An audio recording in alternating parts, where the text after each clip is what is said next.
আসসালামু আলাইকুম।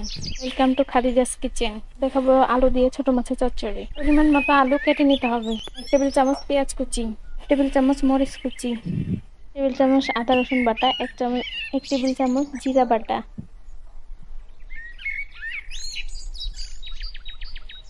1 চামচ হলুদের গুঁড়া, 1 চামচ মরিচের গুঁড়া, 2 চামচ লবণ, পরিমাণ মতো তেল। এখন সবগুলো মশলা হাতের মাধ্যমে সবগুলো মেখে নিতে হবে।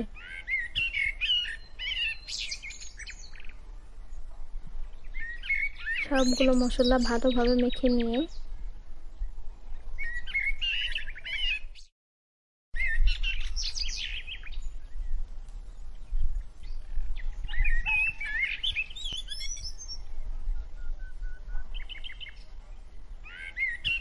আবার ছোট মাছ দিয়ে ভালোভাবে মেখে নিতে হবে। হাতে মাখা তরকারির মজাই আলাদা।